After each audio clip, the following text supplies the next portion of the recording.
ሄይ ውድ ወገኖች እንዴት ሰነበታችሁ? ሁላችሁንም በጌታችን በኢየሱስ ክርስቶስ ስም ሰላም እላችኋለሁ። የዮሐንስን ወንጌል ትምህርት እንቀጥላለን። መጽሐፉ ተከፍቷል። እግዚአብሔር ደግሞ ቃሉን ለልባችን ይገልጥልናል፣ ይናገረናል። እናንተም ተዘጋጅታችሁ እንደምትጠብቁኝ አምናለሁኝ። ዛሬ የምንመለከተው የዮሐንስ ወንጌል ምዕራፍ 7 ከቁጥር 25 ጀምሮ እስከ 30 ድረስ ያለውን አንጓ ነው። ያንን ክፍል ነው የምናየው። ርዕሱን አደገኛ እውቀት ወይም ደግሞ አጥፊ ግምት ብየዋለሁ። እንደምታውቁት ዮሐንስ ወንጌል ምዕራፍ 7 ጌታ ኢየሱስ ክርስቶስ በምድር አገልግሎቱ በተለይ በኢየሩሳሌም በነበረው አገልግሎት ግጭቱ ከአይሁድ ሕዝብና ከአይሁድ መሪዎች ጋር የከረረበት፣ የናረበት፣ የጦዘበት ክላይማክስ ወይም ጫፍ የደረሰበት ነው ምዕራፍ 7። እንደ ምዕራፍ 7ም ይህንን በኢየሱስ ክርስቶስ ማንነትና አገልግሎት ዙሪያ የነበረውን ክርክር፣ ግጭት፣ ጥያቄ እስከ መግደል ድረስ የሚደርስ ቁጣና ስሜት የናረበት ክፍል ቢኖር ዮሐንስ ወንጌል ምዕራፍ 7 ነው። እስቲ ክፍሉን ላንብበውና ከዛ በኋላ እያንዳንዱ ነገር አንፓክ ለማድረግ እንሞክራለን። እንግዲህ ከኢየሩሳሌም ሰዎች አንዳንዶቹ እንዲህ አሉ፣ ሊገድሉት የሚፈልጉት ይህ አይደለምን? እነሆም በግልጥ ይናገራል፣ አንዳችም አይሉትም። አለቆቹ ይህ ሰው በእውነት ክርስቶስ እንደሆነ በእውነት አወቁን? ነገር ግን ይህን ከወዴት እንደሆነ አውቀናል። ክርስቶስ ሲመጣ ግን ከወዴት እንደሆነ ማንም አያውቅም። እንግዲህ ኢየሱስ በመቅደስ ሲያስተምር እኔንም ታውቁኛላችሁ፣ ከወዴትም እንደሆኑ ታውቃላችሁ። እኔም በራሴ አልመጣሁም፣ ነገር ግን እናንተ የማታውቁት የላከኝ እውነተኛ ነው። እኔ ግን ከእርሱ ዘንድ ነኝ፣ እርሱም ልኮኛልና አውቀዋለሁ ብሎ ጮኸ። ስለዚህ ሊይዙት ይፈልጉ ነበር፣ ነገር ግን ጊዜው ገና ስላልደረሰ ማንም እጁን አልጫነበትም ይላል። እግዚአብሔር ቃሉን ይባርክልን፣ ቃሉን ይግለጥልን። ይህን ክፍል ስንመለከት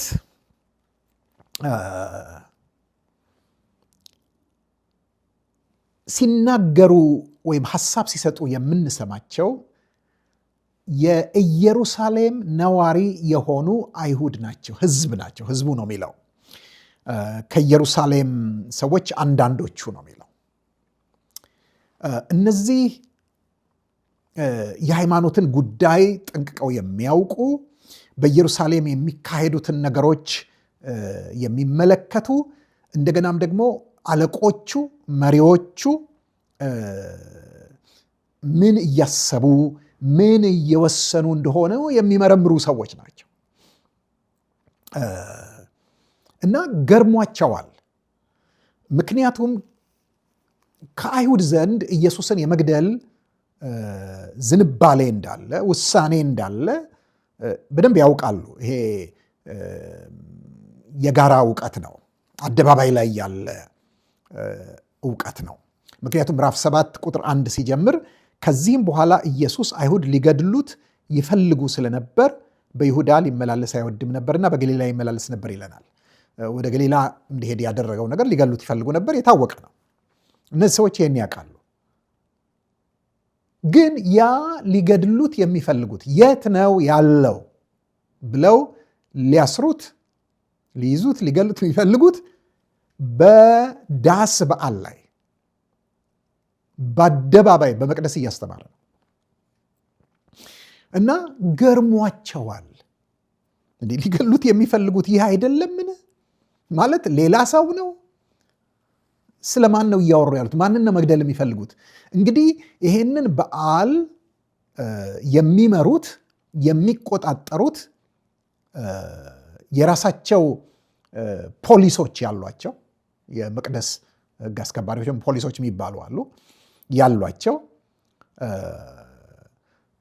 ሃይማኖታዊ መሪዎች ብቻ ሳይሆን ፖለቲካዊ መሪዎችም ጭምር የሆኑ እነሱ ናቸው።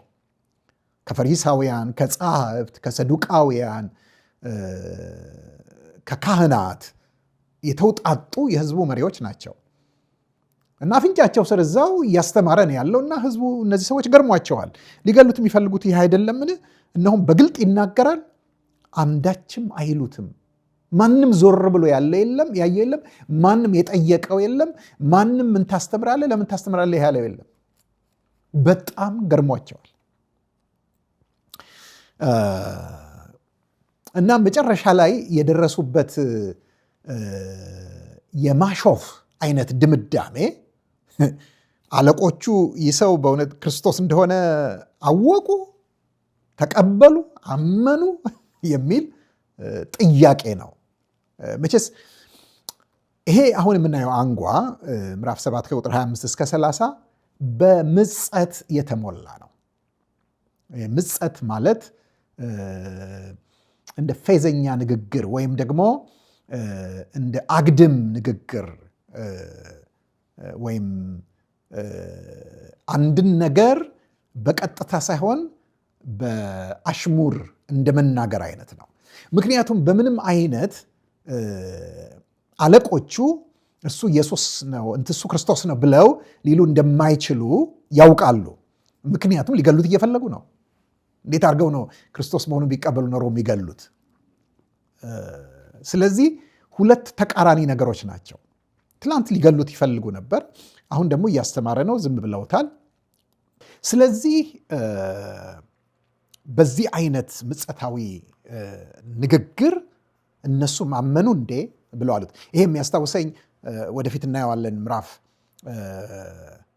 9 ላይ ስንደርስ ያ ከመወለዱ ጀምሮ ዕውር የነበረው እና ጌታ ኢየሱስ ክርስቶስ አይኑን የከፈተለት ሰው በትልቅ ሸንጎ ላይ በአይሁድ ሸንጎ ላይ መሪዎቹን እንዲህ ብሏቸዋል። ምን ነው ደጋግማችሁ ጠየቃችሁኝ? እናንተም የእርሱ ደቀ መዝሙር ልትሆኑ አሰባችሁ እንዴ ብሎ ጠይቋቸው በጣም አስቆጥቷቸዋል። አሁንም ተመሳሳይ ጥያቄን የጠየቁት አለቆቹ ይህ ሰው በእውነት ክርስቶስ እንደሆነ በእውነት አወቁን ብለው አሉ። ግን ወዲያውኑ ምንድን ነው ያሉት? እነሱ ቢሉ እንኳ አለቆቹ ክርስቶስ ነው ቢሉ እንኳን እኛ አንቀበልም፣ ምክንያቱም እኛ የምናቀው እውቀት አለ፣ ክርስቶስ ማሟላት ያለበት እውቀት አለ፣ ይሄኛው ማያሟላው። ስለዚህ ከሱ የተነሳ እነሱ ቢቀበሉ እንኳን አንቀበልም የሚል አይነት ስሜት ሲያንጸባርቁ እናያለን። ነገር ግን ይህን ከወዴት እንደሆነ አውቀናል። ክርስቶስ ሲመጣ ግን ከወዴት እንደሆነ ማንም አያውቅም። በአንደኛው ክፍለ ዘመን በሁለተኛው የመቅደስ ዘመን ወይም ደግሞ የመቅደስ ክፍለ ጊዜ ስለ መሲሁ ስለ ክርስቶስ የተለያዩ መላምቶች ነበሩ። ከነዛ መላምቶች አንዱ መሲሁ ሲመጣ አይታወቅም፣ ማን መሆኑ አይታወቅም፣ ከየት እንኳን እንደመጣ ምንጩ አይታወቅም፣ እንዲሁ ድንገት እግዚአብሔር ድንገት የሚገልጠው ነው የሚሉ መላምቶች ነበሩ።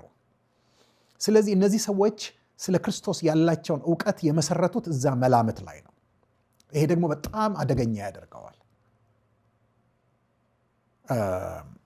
ምክንያቱም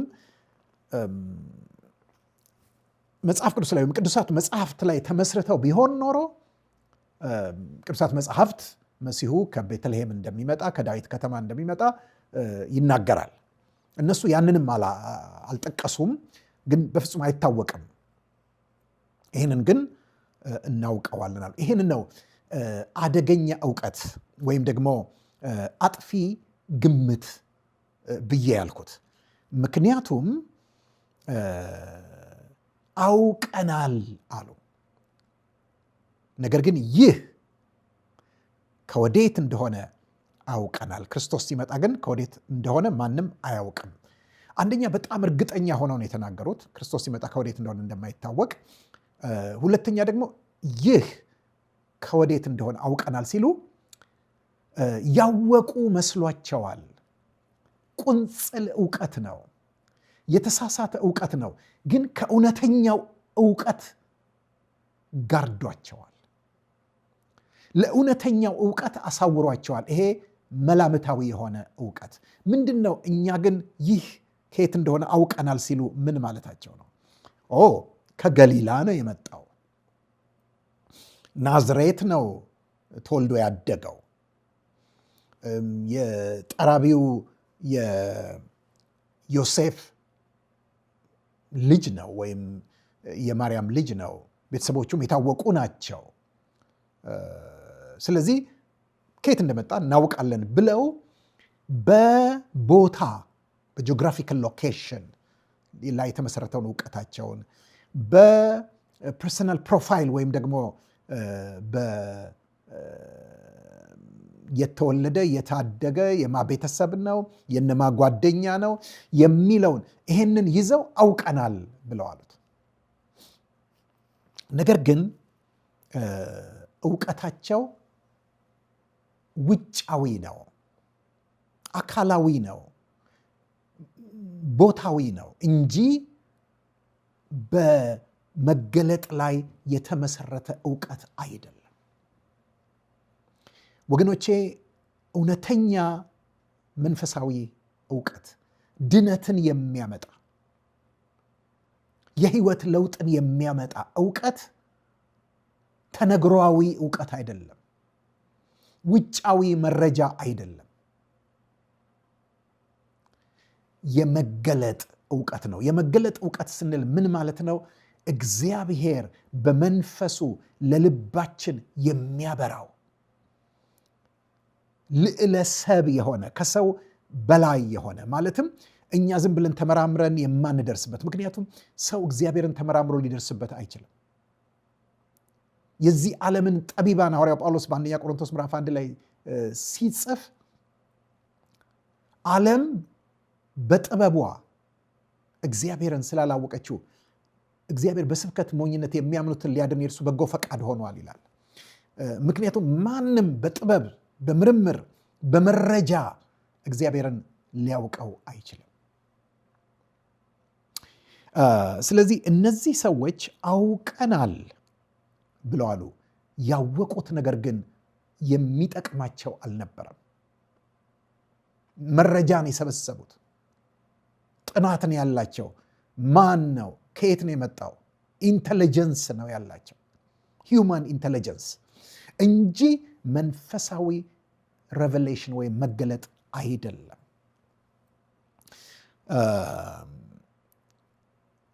ይህንን ኢየሱስ ክርስቶስ ሰማ፣ የሚነጋገሩትን ነገር ወይም አወቀ።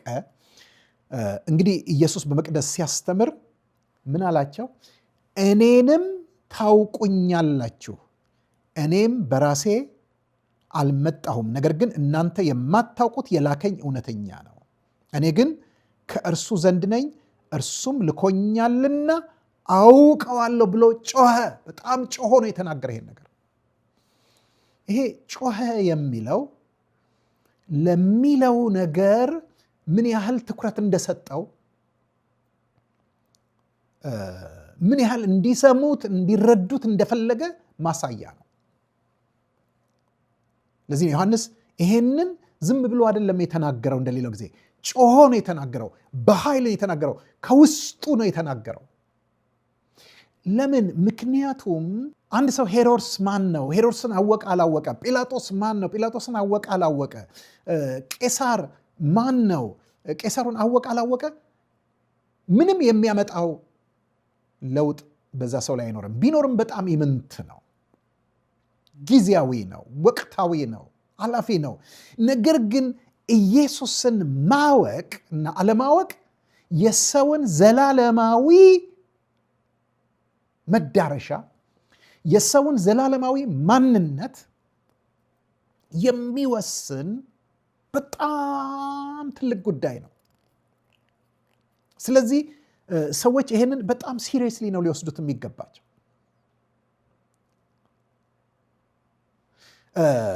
እዚህ ጋር የምንመለከተው ማንም ሰው አብን ሊያውቅ የሚችለው ኢየሱስን በማወቅ ውስጥ ነው። ወልድ የሌለው አብ ደግሞ የለውም ይላል ዮሐንስ በአንደኛ መልእክቱ ምዕራፍ 4 ላይ። በእኔ በቀር ወደ አብ የሚመጣ የለም ብሎ ጌታ ኢየሱስ ክርስቶስ ነግሮናል። ስለዚህ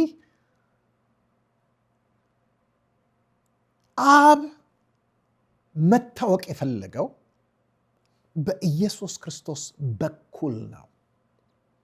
ልጁን ልኳል፣ በስጋ ወደ ምድር መጥቷል፣ በመካከላቸው ነው፣ እጅግ ቅርባቸው ነው። ሊያዩት ብቻ አይደለም፣ ሊሰሙት ብቻ አይደለም፣ ሊዳሰሱት በሚችሉት ቅርበት ነው ያለው እግዚአብሔር።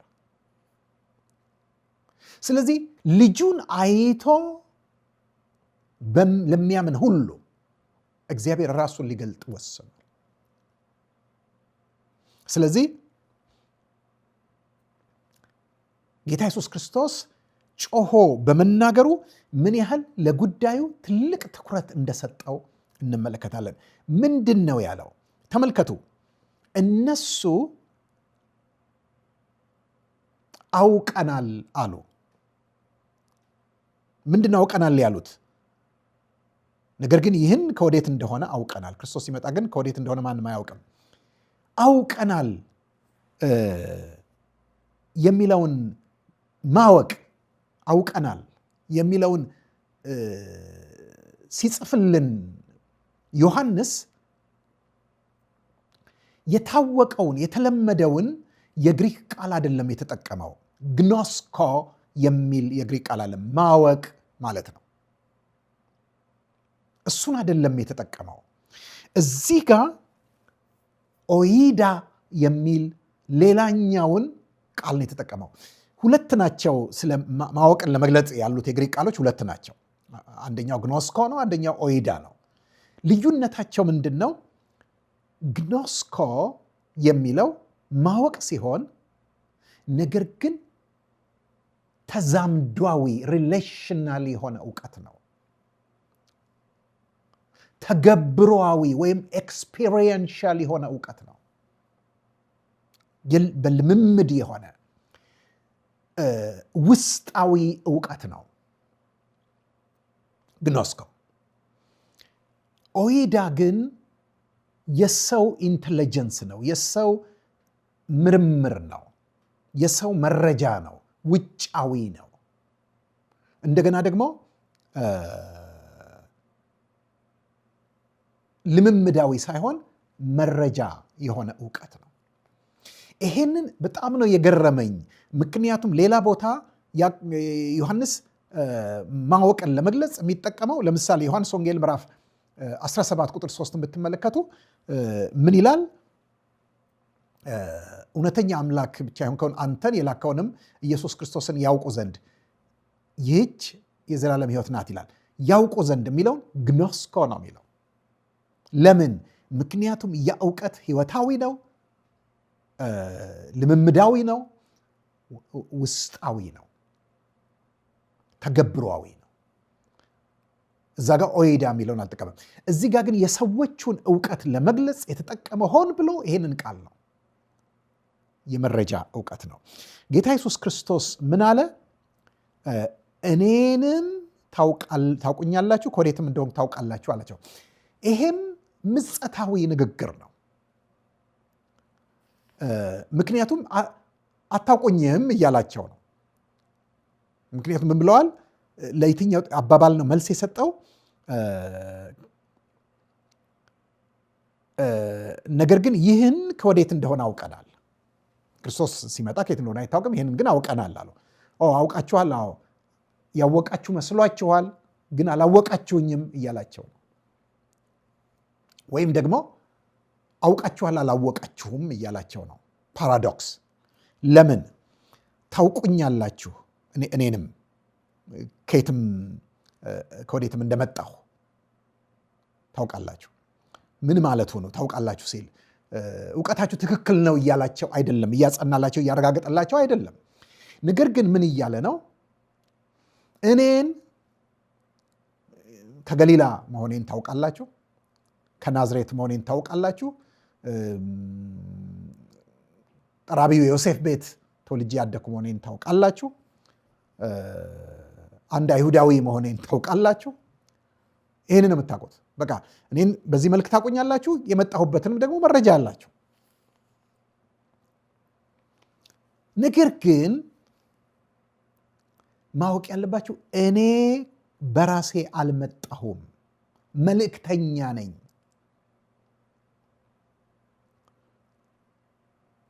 እሱን ግን አታውቁትም።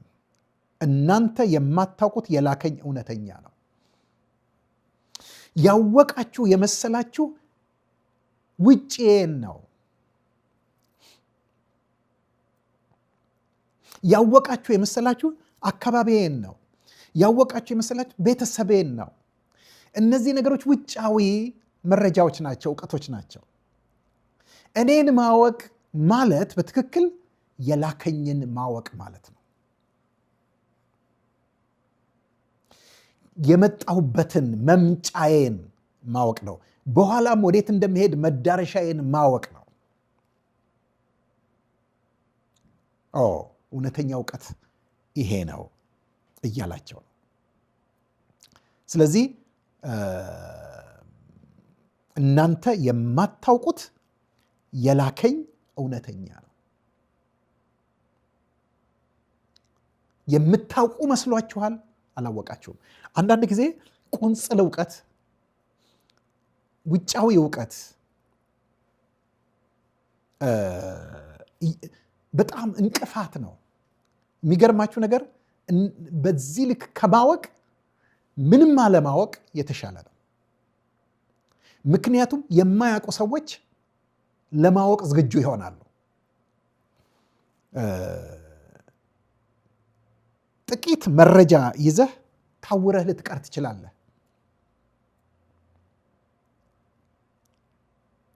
ለዚህ ነው በተለያየ ሃይማኖት ውስጥ ሰዎች የሆኑ የመረመሩት የደረሱበት መረጃ እውቀት አላቸው እና ያንን ይዘው ይኮፈሳሉ፣ ይታበያሉ። ያ እውቀታቸው ግን መንፈሳዊ እውቀት አይደለም፣ በመገለጥ የሆነ እውቀት አይደለም፣ ከእግዚአብሔር የመጣ እውቀት አይደለም፣ ምርምራዊ እውቀት ነው። ከህይወት ያስቀራቸዋል፣ ከህይወት ያጎድላቸዋል። እንዴት ያሳዝናል! ስለዚህ እኔን ማወቅ ማለት መልኬን ማወቅ አይደለም። እኔን ማወቅ ማለት ስሜን ማወቅ አይደለም። እኔን ማወቅ ማለት ቤተሰቤን ማወቅ አይደለም። እኔን ማወቅ ማለት የተወለደ አደገ የሚለውን ማወቅ አይደለም። እኔን ማወቅ ማለት የላከኝን ማወቅ ነው እና እሱን አላወቃችሁትም። እናንተ የማታውቁት የላከኝ እውነተኛ ነው። እኔ ግን ከእርሱ ዘንድ ነኝ፣ እርሱም ልኮኛልና አውቀዋለሁ ብሎ ጮኸ። አውቀዋለሁ።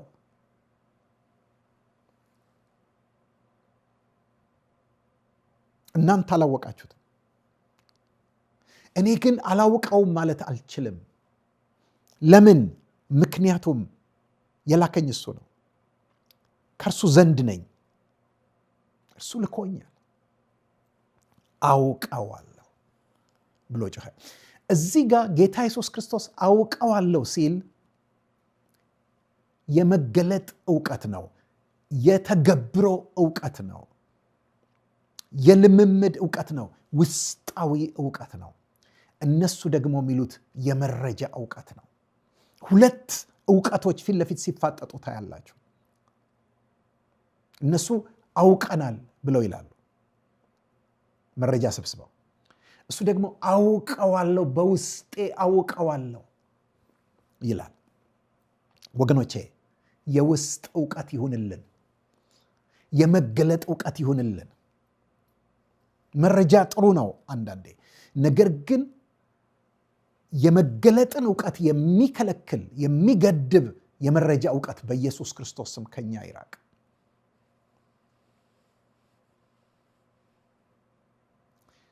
የሚያስፈልገን ህይወታዊ የሆነ የሚያስፈልገን በሰማይ ብርሃን የሚገለጥ መንፈስ ቅዱስ በልቦናችን ውስጥ የሚያበራው እውቀት ነው። ክርስትና ወገኖቼ መገለጥ ነው። ኢየሱስ ክርስቶስ ማን እንደሆነ ሲገለጥልን ይጀምራል። ኢየሱስ ክርስቶስ ደግሞ ከሰማይ በክብር ሲገለጥ ይጠቃለላል፣ ይፈጸማል፣ ሙሉ ይሆናል። እስከዛ ድረስ በመሃል ያለው ሁሉ መገለጥ ነው። እግዚአብሔር ብርሃን ነው፣ ጨለማም በእርሱ ዘንድ ከቶ የለም። እግዚአብሔር ገላጭ ነው። ብርሃን ያሳያል፣ ደግሞም ይታያል። በብርሃኑ እናያለን፣ እግዚአብሔርንም እናውቀዋለን። ስለዚህ ወገኖቼ ለእግዚአብሔር አብርሆት መግለጥ የተከፈተ ልብ ይኑረን። እግዚአብሔር እንዲያስተምረን የያዝነው ከዚህም ከዚያም የተቀነጫጨበ መረጃ እንዳያግደን፣ እንዳይገድበን ትሑታን ሆነን እንቅረብ። ለማየት አይናችንን እንክፈት። አንዳንድ ጊዜ ሰዎች ሃይማኖተኛ ሆነው ጥቂት ካነበቡት፣ ጥቂት ከመረመሩት፣ ጥቂት ከተማሩት ነገር በዚያ ተሸብበው የእግዚአብሔርን እውነት የእግዚአብሔርን ግልጠት እንደሚከላከሉት አንሆን። አሁን መርምር፣ እንጠይቅ፣ እናንበብ። ነገር ግን ደግሞ ለእግዚአብሔር ብርሃን ልባችንን እንክፈት። ጌታ ኢየሱስ ክርስቶስ አውቀዋለሁ አለ። በጣም ደስ የሚለው ነገር ምን ታውቃላችሁ? ምንም እንኳን ኢየሱስ አምላክ ቢሆን፣ ምንም እንኳን የእግዚአብሔር ልጅ ቢሆን፣ ነገር ግን ሰው ሆኖ ፍጹም ሰው ሆኖ በኖረበት በምድር ዘመኑ የሚያውቀውን ያውቅ የነበረው በመገለጥ ነው። ከአብ በቀር ወልድን የሚያውቅ ከወልድም በቀር ወልድም ሊገልጥለት ከሚፈቅድ በቀር አብን የሚያውቅ የለም ብሏል። ልክ እንደዚሁ ኢየሱስ ክርስቶስ ያውቅ በነበረበት መጠን መንገድ እኛም እንድናውቅ ተሰጥቶናል። መጠኑ እያደገ እያደገ እያደገ ሄዶ የኛ ማወቅ ምን ጋር ነው የሚደርሰው? የክርስቶስ ጋር ነው። ለዚህ ነው የእናንተም ስርና መሰረት በፍቅር ይጸና ዘንድ ከቅዱሳን ሁሉ ጋር ስፋትና ጥልቅነቱ ከፍታውና ርዝመቱ ምን ያህል መሆኑን ከመታወቅ የሚያልፈውን የክርስቶስን ፍቅርም ለማወቅ ትበረቱ ዘንድ እስከ እግዚአብሔርም ፍጹም ሙላት ደርሳችሁ ትሞሉ ዘንድ የሚለው ወይም ደግሞ የእግዚአብሔርን ልጅ በማመንና በማወቅ ወደሚገኝ አንድነት የክርስቶስን ሙላቱ ወደሚሆነው ወደ ሙላቱ ልክ ደርሰን እስክንሞላ ድረስ ይላል። ምንድነው ያ ሙላት? የማወቅ ሙላት ነው። ኢየሱስ ክርስቶስ አብን ያውቀበት ወደ ነበረበት ሙላት እግዚአብሔር ያሳድገን። ውድ ወገኖች በነበረን ጊዜ እንደተጠቀማችሁ አምናለሁኝ። በሚቀጥለው ደግሞ የሚቀጥለውን ክፍል ይዘን እንመጣለን። በዚያ እስክንገናኝ ድረስ ሰናብታችኋለሁ። ደህና ቆዩልኝ።